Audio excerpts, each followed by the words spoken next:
ఈ ఉదయం మీ అందరికీ స్వాగతం పలుకుతూ ఈరోజు ప్రెస్ కాన్ఫరెన్స్ను ఉద్దేశించి మన విలేకరుల సమావేశం ఉద్దేశించి బీజేపీ రాష్ట్ర అధ్యక్షులు గౌరవ పార్లమెంట్ సభ్యులు శ్రీ బండి సంజయ్ గారు మాట్లాడతారు. వేదిక మీద ఉన్నటువంటి సీనియర్ నాయకులందరినీ కూడా పరిచయం చేస్తాను. వారితో పాటు ఈరోజు బీజేపీ ప్రెస్ కాన్ఫరెన్స్లో పాల్గొంటున్నారు రాజా సింగ్ గారు, బీజేపీ శాసనసభ పక్ష నాయకులు, స్థానిక శాసనసభ్యులు, హైదరాబాదు మన యొక్క ఈ ప్రాంతం యొక్క శాసనసభ్యులు కూడా. వారితో పాటు ఎన్విఎస్ఎస్ ప్రభాకర్ గారు, మాజీ శాసనసభ్యులు, రాష్ట్ర ఉపాధ్యక్షులు, శ్రీ ప్రేమేందర్ రెడ్డి గారు, రాష్ట్ర ప్రధాన కార్యదర్శి, శ్రీ విఠల్ గారు, బీజేపీ సీనియర్ నాయకులు, జయశ్రీ గారు, బీజేపీ రాష్ట్ర కార్యదర్శి, వారితో పాటు ఆలే భాస్కర్ గారు, బీజేపీ బీసీ మోర్చా రాష్ట్ర అధ్యక్షులు, శ్రీ మాధవి గారు, బీజేపీ రాష్ట్ర కార్యదర్శి, వారితో పాటు అఫ్సర్ పాషా గారు, మైనార్టీ మోర్చా రాష్ట్ర అధ్యక్షులు, ఉమారాణి గారు, బీజేపీ రాష్ట్ర కార్యదర్శి, దర్వేలన్న గారు, మా ప్రముఖ గాయకుడు, మా పార్టీ నాయకుడు, శ్రీ సంగప్ప గారు, సీనియర్ జర్నలిస్టు, మా పార్టీలో క్రియాశీలంగా పనిచేస్తున్నారు, శ్రీ గోపాల్జీ గారు, మనందరికీ తెలుసు పార్టీ కార్యాలయ కార్యక్రమాల ఇన్ఛార్జు, శ్రీ శేఖర్ గారు పాల్గొంటున్నారు. శ్రీ బండి సంజయ్ గారిని మాట్లాడుతున్నారు కోరుతున్నాను. హలో, పత్రికేయ మిత్రులందరూ కూడా నమస్కారాలు. ఈ విలేకరుల సమావేశంలో పాల్గొంటున్న సహచార నాయకులందరూ కూడా నమస్కారాలు. వాస్తవానికి నిన్న రాష్ట్ర ముఖ్యమంత్రి గారి యొక్క ప్రెస్ మీట్ చూడలే, ఢిల్లీ నుంచి ఫ్లైట్లో వస్తున్నాయి కాబట్టి మా గురువార్యులది చూసే అవకాశం, అదృష్ట అవకాశం దొరకలే. చాలామంది ఎంజాయ్ చేసినట్టు, అది వేరే విషయం. కానీ నేను ఢిల్లీ కూడా అయిపోయినా అందరికి ప్రెస్ మీటింగ్ పెడుతుంటే ఫుల్ ఎంజాయ్ అందరు, తెలంగాణ కానీ మొత్తం. వాళ్ళు ఏం మాట్లాడతారో సారు. కానీ నిన్న విలేకరుల సమావేశం పెట్టినాక తెలంగాణ రాష్ట్రం మొత్తం ఆశ్చర్యపోయారు. మీటింగ్ పెట్టినాక పబ్లిక్ మీటింగ్ పెట్టినాక ఎందుకు పెట్టిండే వారికి అర్థం కాలే, దేనికోసం పెట్టుండే వారికి అర్థం కాలే. ఆ మీటింగ్ అసలు మీటింగ్ అంటే ఫైదా ఏదో ఉండాలి, ఎన్నికల సభ లేకుంటే వాళ్ళ పార్టీ. ఎందుకంటే చాలా పవర్ఫుల్ పార్టీ కదా వాళ్ళది, ప్రపంచంలోనే పెద్ద పార్టీ వాళ్ళది. తెలంగాణ రాష్ట్రం కాదు, ప్రపంచంలో పెద్ద పార్టీ. ఎందుకంటే ఢిల్లీ పోతుంది ఇప్పుడు, కథలు తిప్పుతాడు సార్ పోయి. కేసీఆర్ అంటాడు చెల్లని రూపాయి రాసి పెట్టుకోవాలి. కేసీఆర్ అనే వ్యక్తి చెల్లని రూపాయి, ఎవరు దేక్తలేడు, ఆయన ఎవరు పడుచుకుంటలేడు. నిన్న బహిరంగ సభ పెట్టిన తర్వాత ఇక అంతకంటే అధ్వానం అయిపోయింది. ఇక నేను అనుకున్నా బహిరంగ సభ పెడుతుండే రాజ్యాంగాన్ని తిరిగి రాస్తా అని చెప్పింది కాబట్టి ఇది తప్పు అని కోసం ముగ్గురు ఇండియా రాస్తారు వచ్చి అనుకున్నాయి. అయితే దానికోసమే అంటే నిస్వార్థంగా మంచి ఆలోచన రాజకీయ నాయకుడు, ఒక బాధ్యతాయుత ఉన్నటువంటి పదవిలో రాజకీయ నాయకుడు తప్పు చేసేటప్పుడు క్షమాపణ చెప్తాడు. సరే తప్పు జరిగిందని చెప్పుకుంటాడు. నేను అనుకున్నా సరే ఇప్పుడైనా కొంచెం ఆ ఆలోచన వచ్చింది కావచ్చు, మార్పు వచ్చింది కావచ్చు సార్కు. నేను బహిరంగ సభ పెట్టి నేను రాజ్యాంగాన్ని తిరిగి రాస్తానా, అది తప్పు, క్షమించండి తెలంగాణ రాష్ట్ర ప్రజలారా అని చెప్పి అనుకున్నా. కానీ ఎందుకు పెట్టిందంటే నా కల్వకుంట్ల రాజ్యాంగాన్ని ఈ సభ నుంచే అమలు చేస్తున్నానని చూపెట్టడానికి బహిరంగ సభ పెట్టింది. దానికోసమే రాష్ట్ర ముఖ్యమంత్రి టిఆర్ఎస్ పార్టీ పెట్టిన బహిరంగ సభ నిలబెట్టింది అని నేను అప్పీల్ చేస్తున్న తెలంగాణ రాష్ట్ర ప్రజలకు. నిన్న రాష్ట్ర ముఖ్యమంత్రి గారు జనగాం జిల్లా వేదికగా తెలంగాణలో కల్వకుంట్ల రాజ్యాంగాన్ని అమలు చేస్తున్నా నేను, మీరు దీన్ని పాటించాల్సిందే, దీనికి శిరస వహించాల్సిందే అని చెప్పి హెచ్చరించాడు. ఆలోచించుకోండి ఒక్కసారి, తెలంగాణలో కల్వకుంట్ల రాజ్యాంగంగా ఉన్న, బాబాసాహెబ్ అంబేద్కర్ రచించిన రాజ్యాంగంగా ఉన్న ఒక్కసారి తెలంగాణ ప్రజలకు మళ్ళొక్కసారి అప్పీల్ చేస్తున్నాడు నేను. ఏంది నీ పీకుడు పని ఏంది నాకు అర్థం కాలేదు. నీదేంది అసలు, నువ్వేంది, నీతో ఏమైతే చెప్పాలి రాష్ట్రం, ఏదో నీతో నువ్వు జీరో ఏం చేయలేవు, నువ్వు ఏం పీకలేవు, ఉఫ్ఫను వస్తావు. నీకు ఇంత పార్టీ నీది. ప్రపంచంలో అత్యధిక సభ్యత్వం ఉన్న అతిపెద్ద పార్టీ భారతీయ జనతా పార్టీ. నువ్వు ఉఫ్ఫను చూస్తే నీ ఒట్లకి మందు వాసన తప్ప ఏం రాదు. మేము కళ్ళు చూస్తే కొట్టుకోపోతావు, రాసి పెట్టుకో, మాది మషైపోతావు, రాసి పెట్టుకో. రాష్ట్ర ముఖ్యమంత్రి చేస్తున్నాను. నెక్స్ట్ ఈ డ్రంక్ అండ్ టెస్ట్ చేస్తున్నా, ఎట్లా మా పార్టీ అధికారులకు వస్తుంది. నెక్స్ట్ మేము ప్రత్యేకంగా ఒకటి తయారు చేస్తాం. ఏం తయారు చేస్తామంటే మేము బహిరంగ సభలో ఓటు అందరినీ టెస్ట్ చేస్తాం మేము.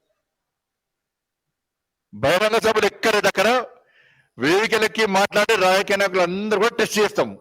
మందు అంతా అక్కడి నుంచి జైలుకు పంపుతాం. డైరెక్ట్ బహిరంగ సభ ప్రజలందరూ ఈయన మందు తాగిండు, ఈయన బహిరంగ సభలో మాట్లాడే అర్హత లేదు, హక్కు లేదు, ఈయన డైరెక్ట్ జైలు పంపుతాం. ఆ స్కీమ్ మాత్రం పక్క పట్టుకొస్తాం బిడ్డ, నీకోసం పట్టుకొస్తుంది.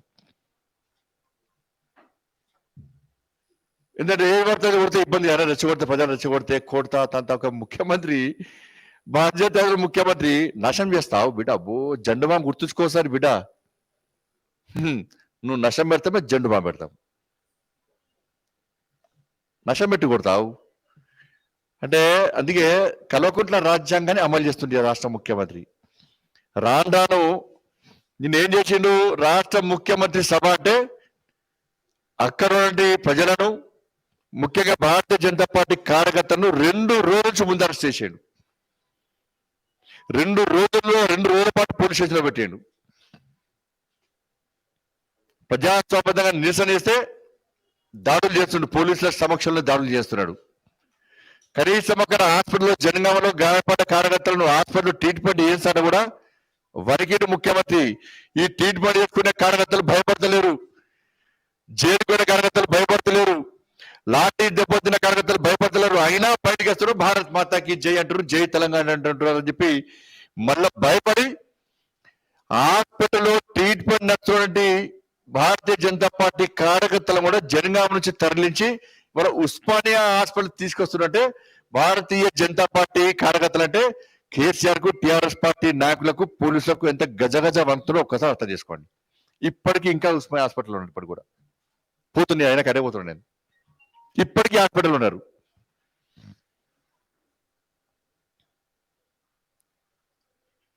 ఈ రాండాను తెలంగాణ సభ ఇట్నే ఉంటే, తెలంగాణ ప్రజలు ఇట్నే ఉంటే నెక్స్ట్ ఏం చేయాలి? రాష్ట్ర ముఖ్యమంత్రి కల్వకుంట్ల రాజ్యాంగం అంటే ఏంది? కేసీఆర్ గారు వస్తుందంటే, కేసీఆర్ కుటుంబం వస్తుందంటే, గతంలో నిజాం కాలాన్ని రాజుల కాలంలో ఏం చేస్తారంటే అటు నుంచి రాజు బయటకు వెళ్తాడు, చెప్పులు తీసి పక్క పెడతారు, ఇట్లా అందరూ ఇట్లా పట్టుకుంటారు, ఇట్లా నెక్స్ట్ అదే అవుతుంది. ఇక కేసీఆర్ గారు కానీ కేసీఆర్ కుటుంబం ఫలానా జిల్లాకు వస్తుంది, ఫలానా మండలంకి వస్తుంది, ఫలానా గ్రామానికి వస్తుంది అంటే ప్రజలందరూ కూడా, తెలంగాణ ప్రజలు కూడా బయట నిలబడాలి, సాకు వంగి కింది తల పైకెత్తకుండా కిందికి వంగి దండాలు పెట్టాలి, చెప్పులు ఇచ్చి పక్కకు పెట్టాలి, అవసరం వస్తే కాళ్ళు మొక్కాలి, లేకుంటే ఊరు విడిచిపోయి వేరే కాడ ఉండాలి, లేకుంటే లోపడేసి ఈ బంతి సభ చేస్తారు. నేను అనుకున్నా బహిరంగ సభ పెడితే ఏం చెప్పాలి రాష్ట్ర ముఖ్యమంత్రి? నువ్వు ఇందులో ఏం బీకినో, ఏం సాధించో చెప్పాలి, డబుల్ బెడ్రూమ్లు ఎన్ని ఇచ్చినావో చెప్పాలి, ఎందుకు చెప్పాలి, నోటిఫికేషన్లు ఎన్ని ఇచ్చినావో చెప్పాలి, ఎంతమందికి ఉద్యోగం కల్పిస్తావో చెప్పాలి, నిరుద్యోగ భృతి ఎంతమందికి ఇస్తావో చెప్పాలి, రైతులకు రుణమాఫీ ఎట్లా చేస్తావో చెప్పాలి, ఆ పనుల పేదలకు రేషన్ బియ్యం ఏ విధంగా ఇచ్చినావో చెప్పాలి. కోవిడ్తో ప్రజలు తెల్లాడుతుంటే నేను ఫామ్ హౌస్ లేను, నేను ప్రగతి భవన్ లేను, నేను నా కుటుంబం మొత్తం రాత్రులు సేవ చేసిన, ఇంట్లో అనుకోలే, మేము ఫామ్ హౌస్ అనుకోలే, ప్రగతి భవన్ అనుకోలే, నిరంతరం సేవ చేసిన. కోవిడ్ వస్తే వ్యాక్సిన్ నేనే ఫ్రీ ఇచ్చిన, పీపీ కిట్స్, మాస్కులు, శానిటైజర్స్, వెంటిలేటర్స్ అన్ని నేనే ఇచ్చిన, ప్రభుత్వ ఆసుపత్రిలో సౌకర్యం కల్పించిన, సేవ చేసిన నర్సులు తొలగించలేదు, నేను విద్యా బాధ్యతను తొలగించలేదు, ఫీల్డ్ అసెస్మెంట్ తొలగించలేదు, విఆర్ఓలకు పోస్టింగ్ ఎక్కడ ఇవ్వలేదు. నువ్వు చేసింది చెప్పు, చేయండి చెప్పు, చేసింది ఏం లేదు, నువ్వు ఏమి చేయలేదు. కాబట్టి కేవలం భారతీయ జనతా పార్టీని టార్గెట్ చేసి తెలంగాణ రాష్ట్రంలో ప్రజలను మా జోలికి వస్తే ఈ విధంగా వస్తే నెక్స్ట్ కల్వకుంట్ల రాజ్యాంగాన్ని అమలు చేస్తున్నారని చెప్పడానికి మాత్రమే ఈ బహిరంగ సభ. ఏం మాట్లాడిండో ఏం చేసిండో ఆయనకు అర్థం కాలేదు. నాకు ఇవాళ పొద్దుంటే నేను ఆశ్చర్యపోయినా.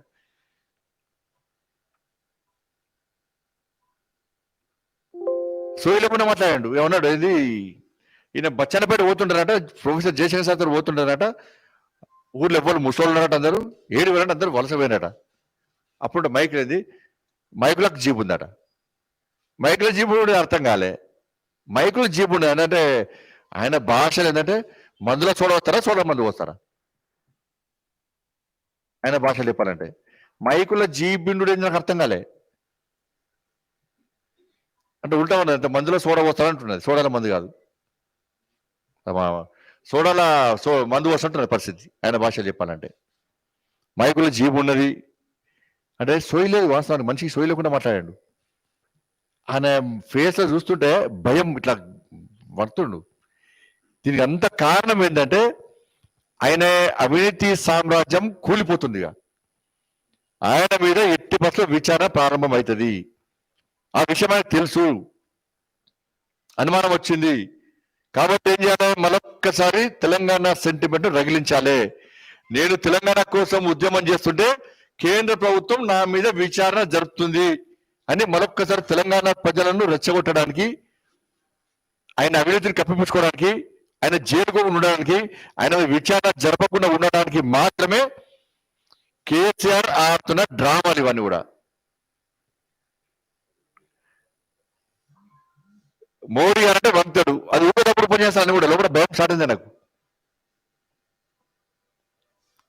మొన్నేమో దిష్టిబోర్డు కనబడిస్తుంది మోడీ గారి, ఏది కేంద్రంలో పార్లమెంట్ లో. మరి ఎందుకు మాట్లాడలే? నేను వేదిక ద్వారా మాట్లాడాలి కదా, మోడీ గారు తప్పు మాట్లాడాలి. ఎందుకంటే అంటే ఏదో మోడీ గారు మాట్లాడేది ఏం తప్పు లేదు కాబట్టి నిన్నేం మాట్లాడలేని అది గ్రహించాలి. ఒకటి మాత్రం గ్రహించండి, బాగా గ్రహించండి. ఒకటి మళ్ళీ మీటర్ల విషయం అన్నాడు. మీటర్లు పెడతాను ఎవరో చెప్పాలి, రాష్ట్ర ముఖ్య రాసిచ్చాను నీకన్నా. ఎప్పటికి ఇవే మాటలు. అంతకుముందు కేంద్రం రారే బాబా మొత్తం ధాన్యం కొన అన్నది, చూపెట్టు అంటే ఇంత చూపెట్టలేదు. నేను కొన అన్నట్టు నీకు ఏమన్నా ఇచ్చిరా చూపెట్టు అన్న, ఇంత చూపెట్టలే. వరేస్తే ఉరండి పోయి ఫామ్ హౌస్ లో వచ్చాడు. ఇప్పుడు చూపెట్టలేడు. కేంద్రము ధాన్యం కొన అని చెప్పి నీకు ఇచ్చిందా అని చెప్పి అప్పటి నుంచి ఇప్పటి వరకు అడుగుతున్నాం, చూపెట్టలేదు. ఇప్పుడు మీటర్లు పెడతారు, మోటార్లకు మీటర్లు పెడతారన్నారు. దుబ్బాక సభలో అదే అయిపోయాడు, హుజాబాద్ సభలో అదే అయిపోయాడు, ఎమ్మెల్సీ ఎన్నికలు అదే అయిపోయాడు, అన్ని ఎన్నికలు కూడా అదే చెప్తాడు. ఈయన మాట కూడా నడుచుకుంటాడు.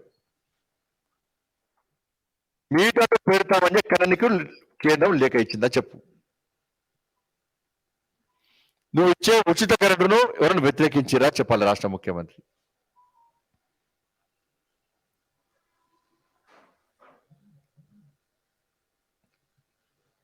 ఇవాళ డిస్కమ్లకు దాదాపు 48,000 కోట్లకు పైగా అప్పున్నది. రేపు రాబోయే నువ్వు ఉచిత ఖండిస్తున్నావు, ఇవ్వాల్సిందే. వద్దని ఎవరన్నారు? అన్నోళ్ళు మూర్ఖులు. మరి నువ్వైతే డబ్బులు కట్టాలి కదా. అంటే కట్టకుంటే రైతులు ఫ్యూచర్లో అతి త్వరలోనే మొత్తం అవి నాశనం అయిపోతే రైతులకు ఉచిత కరెంట్ రాకుంటే దాని బాధ్యత ఎవరు? నువ్వు రైతులకు ఉచిత కరెంట్ ఇచ్చినావు, ఇవ్వాల్సిందే. ఇప్పుడు ఉచిత కరెంట్ ఇవ్వట్టే కదా. నువ్వు కరెంట్ ఎవరు ఇస్తున్నారు? ఉచిత కరెంట్ నువ్వు ఇస్తున్నావు. నువ్వు డిస్కౌంట్లకు కరెంటు పైసలు కడితే నువ్వు ఫ్రీ ఇస్తున్నాడు కరెంటు. ఉచిత కరెంటు ద్వారా నువ్వు ఏం దొప్పుతుంది కదా అందరికీ. రైతుల పేరుతో ఏ విధంగా నువ్వు విద్యుత్తును ఏ విధంగా అమ్ముకుంటున్నావో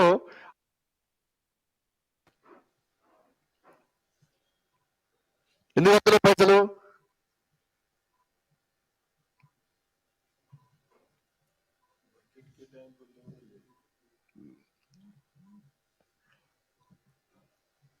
పెట్రోల్ ధర అన్నాడు. పెట్రోల్ డీజిల్ ధర పెంచిన తర్వాత లీటర్ పెట్రోల్కు 10 రూపాయలు, లీటర్ డీజిల్కు 5 రూపాయలు తగ్గించింది కేంద్ర ప్రభుత్వం. రాష్ట్ర ప్రభుత్వం ఇచ్చే ట్యాక్స్ తగ్గిమని చెప్పి అప్పీల్ చేసినారు. 22 రాష్ట్రాలు తగ్గించినాయి. నువ్వేం చేసినావు? తగ్గించినావు నువ్వేమన్నా? ఎందుకు తగ్గలే? లీటర్కు 40 రూపాయలు దొబ్బిపోతున్నావు బాగా. హుజరాబాద్లో ఇదే చెప్తుంది, గ్యాస్ సిలిండర్లు ఎత్తురి, పెట్రోల్ బంక్ల పైపులు పడుతుంది, పోస్టర్ల మీద పోస్టర్లు, ఫ్లెక్స్ల మీద ఫ్లెక్స్లు, హోర్డింగ్లు, పాంప్లెట్లు, భుజాలు అన్ని ఖరాబ్ అయ్యాయి మీ కార్యకర్తలు. కొంతమంది ఆ సిలిండర్లు మోసి ఏమే నమ్మిరా మిమ్మల్ని? అడిగిన ప్రజలు ప్రశ్నించారు. 40 రూపాయలు ఒక్కొక్క పెట్రోల్కు దొబ్బిపోతున్నావు, లీటర్కు 40 రూపాయలు దొబ్బిపోతున్నావు, అవి తగ్గి అన్నారు. నువ్వు తగ్గేలే, నిన్నే లేకుండా ఇచ్చినాడు హుజాబాద్లో. ఇంకా పుట్టినాడు ఆయనకు. మళ్ళీ పెట్రోల్ డీజిల్ మళ్ళొకసారి బహిరంగ సభ పెట్టి నువ్వు పెట్రోల్ డీజిల్ తగ్గలే, పెంచావు అని చెప్పబడుతుంది. నువ్వు తగ్గి నీ మాట ప్రజలు 22 రాష్ట్రాలు తగ్గిస్తే ధనిక రాష్ట్రమే కదా, ఎందుకు తగ్గిస్తలేవు? ఇన్న ఇబ్బంది ఏంది? మళ్ళీ కేటీఆర్ బాగా చెప్తావు.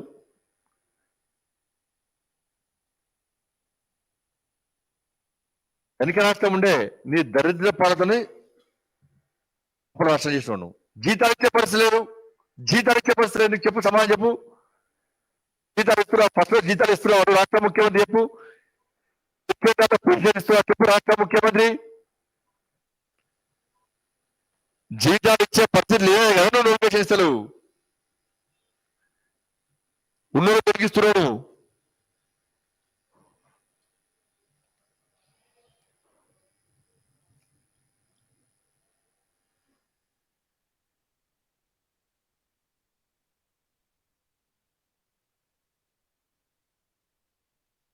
తెలంగాణ కోసము తెలంగాణ వాళ్ళు దళిత బంధు అట, రాబంధు నోటించి దళిత బంధు వస్తే ఇవ్వటమ్మా. నేను 17,000 మందికి హుజరాబాద్ లో అకౌంట్ లో పైసలు వేసినా అన్నావు. ఎక్కడున్నాయి పైసలు చెప్పాలి, రాష్ట్రంలో కేపాలి. 17,000 మందికి, నాకు తెలిసి 17,000 మందికి 20,000 కుటుంబాలకు 20,000 కుటుంబాలకు దళిత బంధు పేరు మీద ఒక్కొక్కరి అకౌంట్ లో 10 లక్షలు వేసినా అన్నావు. ఎంతమందికి వేసావు? ఎంతమంది 10 లక్షల రూపాయలు వాడుకుంటున్నారు? ఎంతమందిని తెలుసుకున్నావు? నువ్వు ఆ లబ్ధిదారుల జాబితాను ఒక్కసారి విడుదల చేయి. మొత్తం పూర్తి వివరాలు మొత్తం విడుదల చేయి. నువ్వు దమ్ముంటే 20,000 కుటుంబాలకు 10 లక్షలు నువ్వు ఇచ్చినావా? వెంటనే విడుదల చేయి. నీకేమాత్రం చిత్తశుద్ధి ఉంటే, నీ నోరు కాదు నీ నోరే తాటిమట్ట కాదు అని నువ్వు భావిస్తే, నువ్వు వెంటనే నువ్వు ఇచ్చిన మాట ప్రకారం 20,000 కుటుంబాలకు నేను 10 లక్షల రూపాయలు హుజరాబాద్ లో ఇచ్చిన, అకౌంట్ లో వేసిన, దాని ద్వారా వాళ్ళు ఉపయోగించుకుంటారు, వాళ్ళ కుటుంబాలు బాగుపడ్డాయి అని చెప్పి ఒక్కసారి చెప్పు. 17,000 అంటావు, నియోజకవర్గం 500 అంటావు, 1000 మంది అంటావు, లక్షల కుటుంబాలు అంటావు. కన్ఫ్యూజన్ క్రియేట్ చేసి చర్చల్లో ఉండడానికి మాత్రమే దళిత బంధు ఉపయోగపడుతుంది తప్ప ఏ ఒక్క కుటుంబానికి ఉపయోగపడే దాఖలాలు లేవు. ఎన్నికలు వస్తున్నట్టనే టిఆర్ఎస్ పార్టీ నాయకులు ఒక్క ఇద్దరికి డబుల్ బెడ్రూమ్ పట్టా పేపర్లు ఇచ్చి ఆశపడతారు. వీళ్ళకి ఇద్దరికి ఇచ్చినాం, నెక్స్ట్ టిఆర్ఎస్ పార్టీ వస్తారు అందరికి డబుల్ బెడ్రూమ్ అంటారు. ఇద్దరికి పెన్షన్ ఇచ్చి ఇగో ఈసారి టిఆర్ఎస్ పార్టీకి ఇద్దరికి ఇచ్చినాం, నెక్స్ట్ ఆశపడతాడు, అరే ఇద్దరికి ఇచ్చినా మాకు కూడా వస్తాయి కావచ్చు అని గతంలో ఉండే. ఇప్పుడు మర్చిపోయారు, ఇక ఈ చెల్లెప్పికి వెళ్ళదు, మర్చిపోయారు. ఇప్పుడు ఇక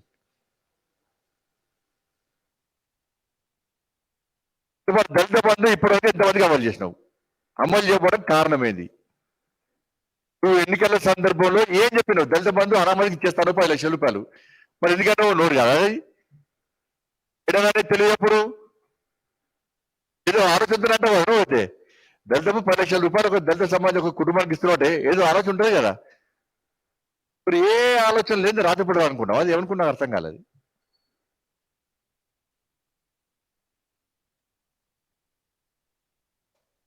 సంవత్సరం నుంచి ఇదే హుజరాబాద్ ఎన్నికల కాంచి లేదు దళిత బంధు.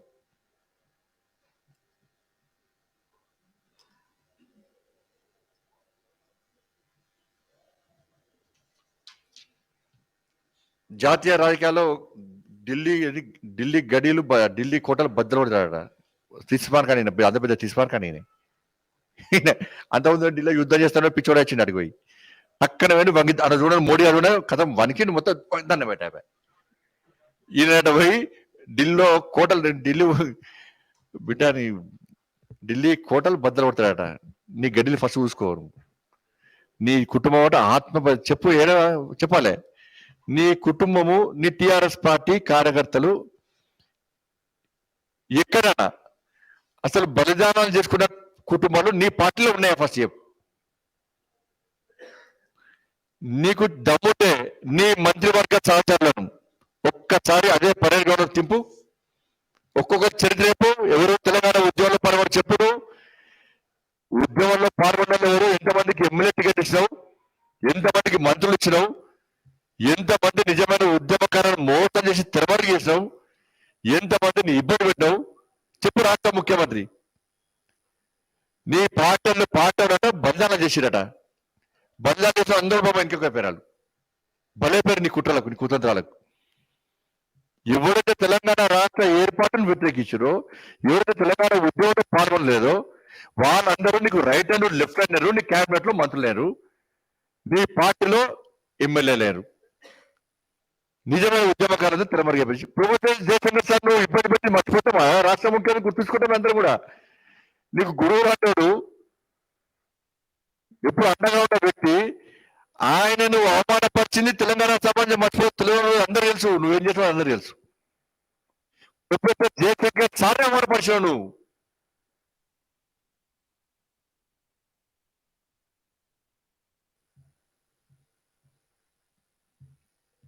ఎస్, బలిదానం మేం చేసిన మా పార్టీ చేసింది, సిద్ధాంతం కోసం బలిదానం చేసిన మా పార్టీ కార్యకర్తలు. దేశం కోసం బలిదానం చేసినాం, ధర్మం కోసం బలిదానం చేసినాం.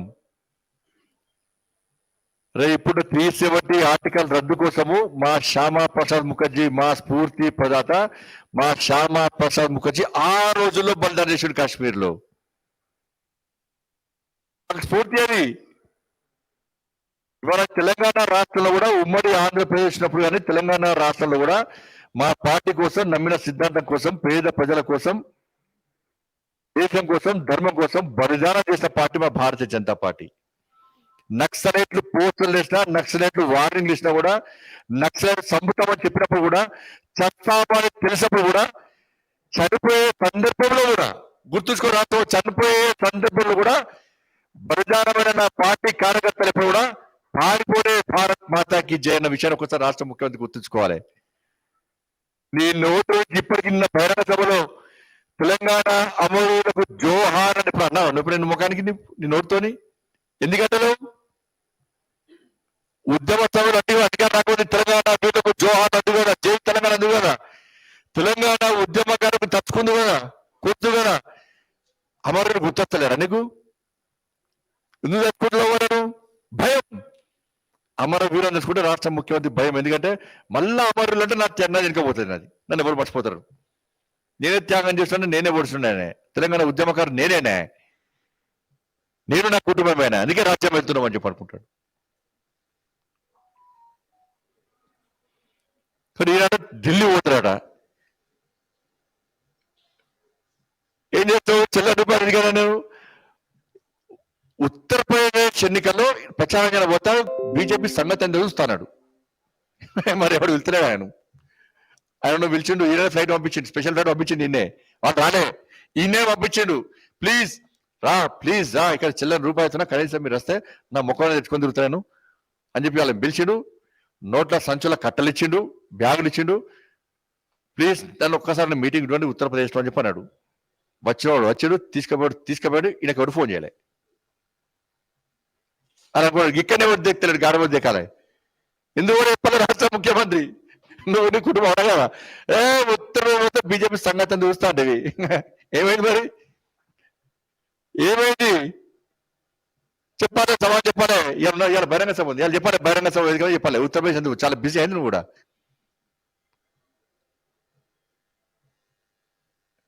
ఉత్తరప్రదేశ్ ఎన్నికల ప్రచారంలో పాల్గొని బీజేపీ సంగతి ఎందుకు చూస్తాను? ఎందుకు ఓడే? నిన్ను ఎవరు విలువలేదా? నేను ఎవరు పడుచుకోలేదా? మరి పైసలు ఏమయ్యాయి? మరి అందరం కలకత్తా వేడు పోయి మధ్య కాళీమాత దర్శనం చేసుకోవచ్చు, గాలికే పరిమితం అయ్యాడు. ఒరిస్సా వేడు, స్వామి జగన్నాథ దర్శనం చేసుకొని వచ్చిండు. చెన్నై వేడు, కంచి కామకోటి పీడాపల్లి దర్శనం చేసుకొని వచ్చిండు. శ్రీరంగం వేడు, ఆ దర్శనం చేసుకొని వచ్చిండు. ఏనుగుతో దెబ్బతిని వచ్చిండు. ఫట్పని కొట్టింది అది ఏనుగు. ఉత్తరప్రదేశ్ పాపం పోతాంట అయోధ్యలో కూడా పాపం మన మోడీ గారు అభివృద్ధి చేసినటువంటి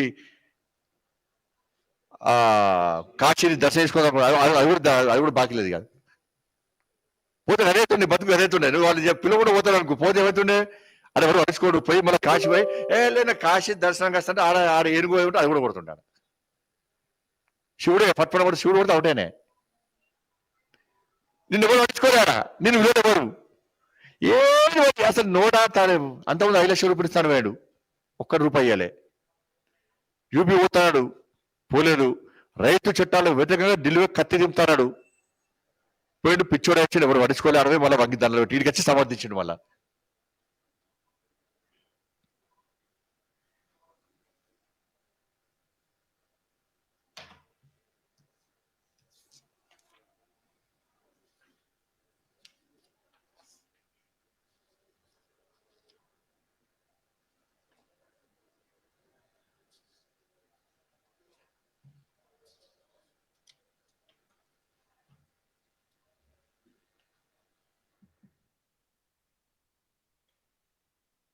కాబట్టి కేవలము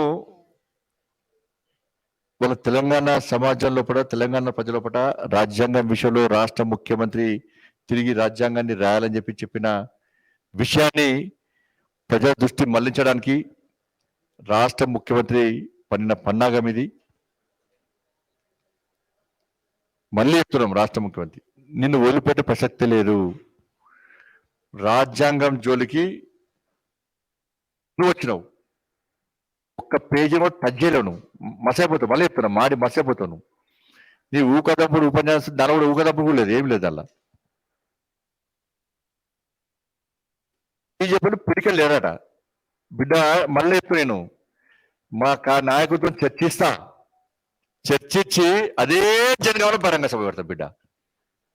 అదే జనగామలో ఎక్కడి పిడికలు లేడు అన్నా కూడా అక్కడనే మా నాయకులు అందరితో చర్చించి అందరి నిర్ణయం మేరకు అవసరం వస్తే జనగామలోనే బహిరంగ సభ పెట్టే ప్రయత్నం చేస్తాం.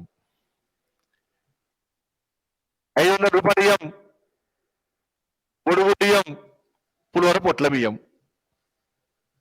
నా టీవీలో వచ్చింది కదా, ఎటువైనా 500 రూపాయలు, కోడిగుడ్డ అంటే పులిహోర పొట్లమాట. మేమైతే మాట్లాడదు, మేము అట్లా ఇచ్చేటోళ్ళం కాదు. వాటర్ బాటిల్ మేమట్లా లేమేము. మా కార్యకర్తలు ఆడికొచ్చి గర్జిస్తారు, గాంధిస్తారు. నీ చెవులకెళ్ళి రక్తం గారాలి, అట్లా గాంధిస్తాం అక్కడిని. అదే జమ్ము కూడా అవసరం వస్తే అక్కడనే మీటింగ్ పెడతాం మేము. పిడికలు లేరా? పిడికలు లేవు, నువ్వేం చెప్తున్నావు? ఎందుకని చేస్తున్నావు?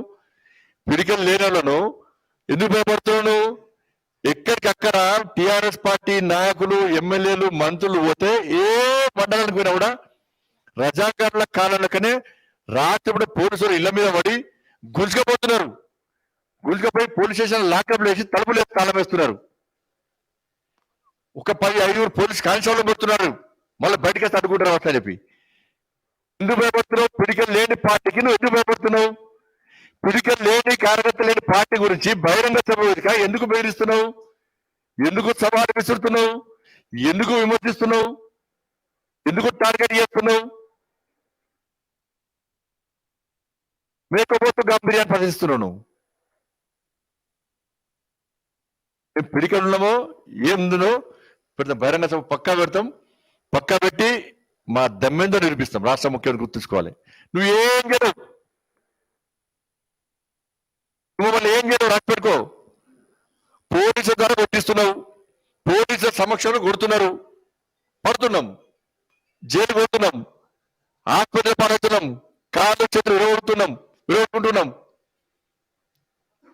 ఇంకా పోతున్నామా? అయినా భయపడుతున్నావు. మళ్ళా నువ్వే భయపడుతున్నావాడా? పోలీసుల పక్క పెట్టి తిరుగు, గన్మెన్లను పోలీసుల పక్క పెట్టి తిరుగు, ప్రజలు తిరుగు. మా భయం కాదు, ఇంకా అందరికీ ప్రజల భయం, ప్రజలు తిరుగుతున్న భయం. అరే కార్యకర్తలు హాస్పిటల్లో ఉంటే మరి రాజాసింగ్ గారు చూడడానికి బయలుదేరాడు.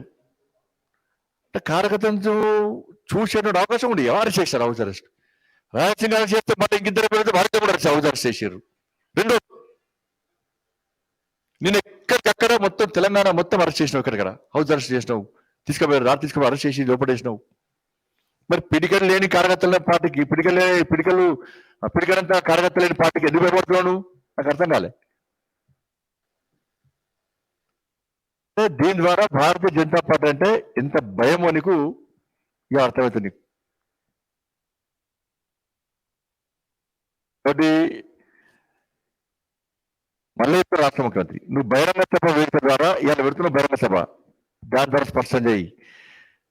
3170 దాన్ని సవరియవా?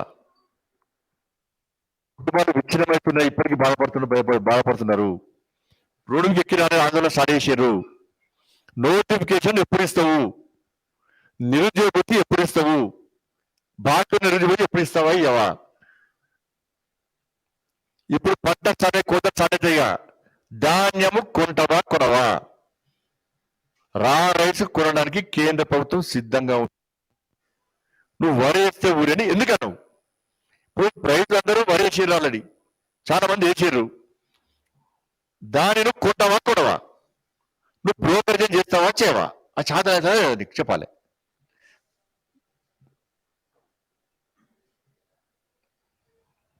డబుల్ బెడ్రూమ్లు ఇస్తావా ఇవ్వవా?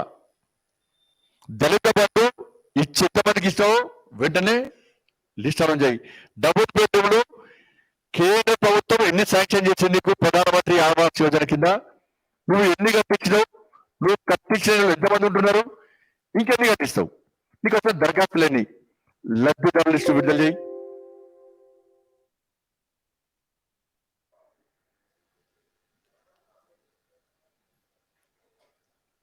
ఈ విషయంలో మాట్లాడు జనగామకి ఏం అభివృద్ధి చేస్తావు దాని గురించి చెప్పగా జనగామ జిల్లా నుంచి నువ్వు విమర్శ చేసి బహిరంగ సభ మూసిందని వ్యక్తే జనగామ పేరు పిచ్చోళ్ళ అలానా? వాళ్ళు ఒక ఉద్యమ స్ఫూర్తి ద్వారా అధిక బహిరంగ సభ పెట్టిన వాడా? ఈ డౌన్ ఫాల్ స్టార్ట్ అయినాక ఫస్ట్ బహిరంగ సభ అక్కడి నుంచి స్టార్ట్ చేసినావు నువ్వు. జనగామకి ఏం చేస్తావు? ఏం చెప్పలే? ఎందుకు చెప్పలే? జనగామ జిల్లాకు అభివృద్ధి చేసింది ఎందుకు నువ్వు? తిట్టడానికి పెట్టావా? బీజేపీ తిట్టడానికి పెట్టావు నాడు బహిరంగ సభ?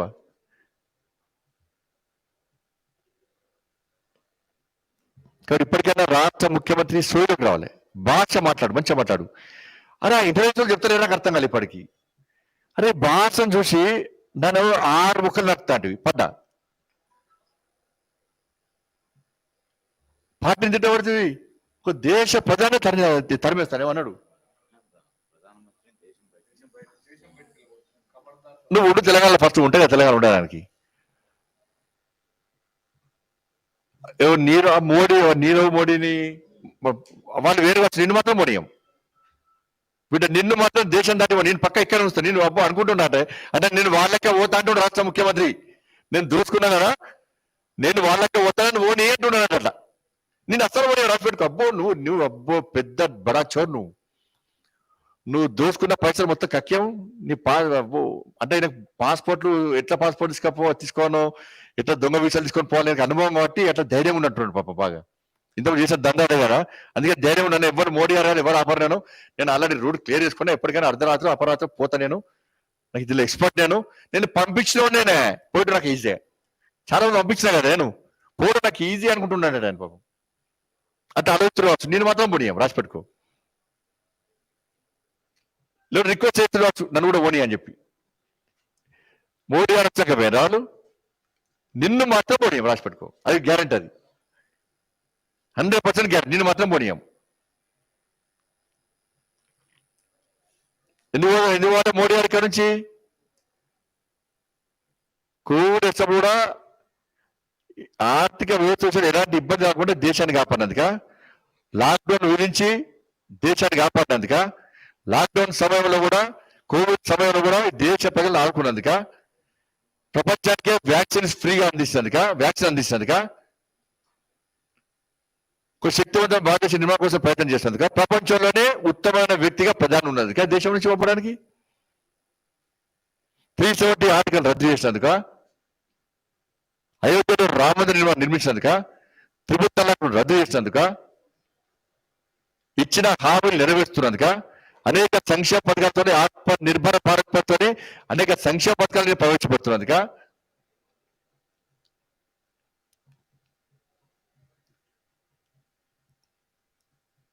అసలు నువ్వేంటి కూడా తెలంగాణ రాష్ట్రంలో చెప్పాలి. నువ్వు ఏ రాష్ట్రం తెలంగాణ రాష్ట్రంలో చెప్పాలి నువ్వు. అందుకే ఏ బీకెళ్ళామంటే తీసుకొని ఆడిపోతాను, ఢిల్లీ పోతాంటున్నావు. ఇక్కడ అయిపోయింది పని. దుకాణం కేల్కతాను, దుకాణం బంద్, ఆడిపోతానండి. ఇక పోతానే వస్తానే రాణిస్తలేడా.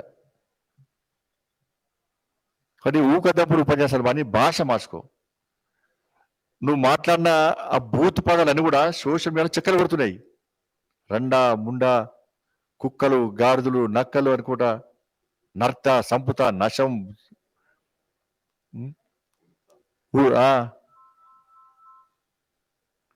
అదే తెలంగాణ భాష అంటే కాదు అది. మరి నువ్వు సపరేట్గా గురువు అని నేర్పి నీ వేరే గురువులు నేర్పవచ్చు నీకు భాష. ఆ నేర్పే గురువు వనుక రావాలి.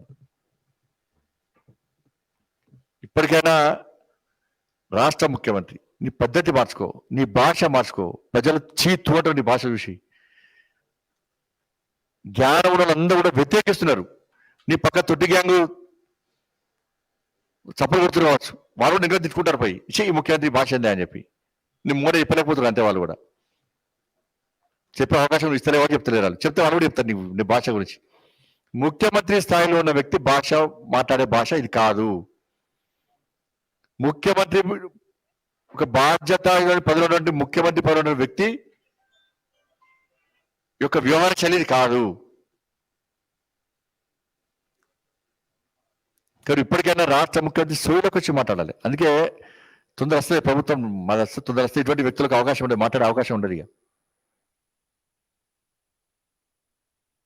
వెంటనే మోడీ గారి మీద మాట్లాడిన విషయంలో కానీ, తెలంగాణ ప్రజలను మీద మాట్లాడే భాష కానీ, రాజ్యాంగానికి వ్యతిరేకంగా బాబాసాహెబ్ అంబేద్కర్ ను కించపరిచే విధంగా రాజ్యాంగాన్ని తిరిగి రాస్తానటువంటి విషయంలో కానీ, 317 జీవో ద్వారా ఉద్యోగస్తులు ఉపాధ్యాయులు ఇబ్బంది పెట్టిన విషయంలో కానీ, దళిత బంధు పేరుతోని దళిత సమాజాన్ని ఇబ్బంది పెట్టిన విషయంలో కానీ,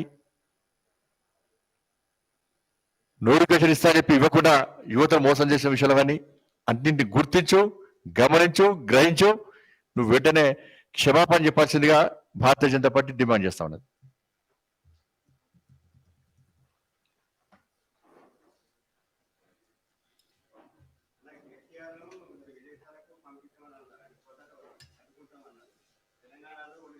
అంటే ఇప్పుడు పోతాను, ఇప్పుడు అప్పుడు పోయి పైసలు దాచిపెట్టుకుంటాడు కదా. ఎవరు ఇన్న జైలు పోతాడు, అదే అదే కదా.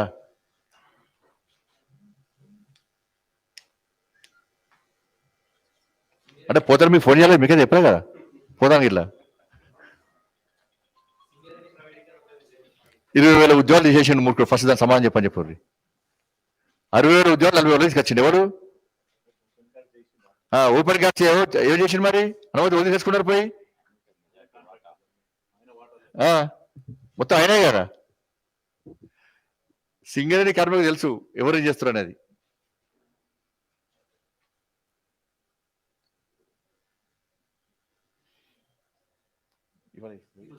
ఈరోజు 317 జీవో సవరించాలని చెప్పి డిమాండ్ చేస్తూ టీపస్ ఆధ్వర్యంలో, తెలంగాణ ప్రాంత ఉపాధ్యాయ సంఘం ఆధ్వర్యంలో ఉపాధ్యాయులు అందరూ కూడా ఆందోళన చేస్తుంటే ఎక్కడికక్కడ పోలీసులు కొడుతున్నారు ఉపాధ్యాయులను. కనీసం ఉపాధ్యాయుల సంస్కారం లేకుండా రాష్ట్ర ముఖ్యమంత్రి యొక్క ఆదేశాల మేరకు ఈడ్చుకపోతున్నారు, ఎక్కడికక్కడ అరెస్ట్ చేస్తున్నారు. వాళ్ళు రాష్ట్ర ముఖ్యమంత్రికి బాధ ఎక్కువడానికి వచ్చినారు. కనీసం వాళ్ళ బాధ వినేటువంటి జ్ఞానం లేని రాష్ట్ర ముఖ్యమంత్రి దేశ రాష్ట్రాన్ని పాలిస్తున్న నిజంగా ఇంత మూర్ఖత. వెంటనే అరెస్ట్ చేసిన ఉపాధ్యాయులు వెంటనే బేషరతుగా విడుదల చేయాలి. గాయపడ్డ ఉపాధ్యాయులు వెంటనే చికిత్స చేయించాలని చెప్పి, హాస్పిటల్ తరించాలని చెప్పి భారతీయ జనతా పార్టీ డిమాండ్ చేస్తా ఉన్నది. ధన్యవాదాలు. చెప్తా స్టార్ట్ చేస్తాం. అంటే మా పాదయాత్ర వల్ల ముఖ్యంగా కోవిడ్ గుర్తొస్తుంది బాధ. అది ఇక్కడ ఉస్మానియా హాస్పిటల్ పోతున్నాడు, కార్యకర్తలు గాయపడ్డారు కదా, వాళ్ళ దగ్గర పోతున్నాడు. వెంటనే ఎక్కడికి వెళ్ళిపోతాం.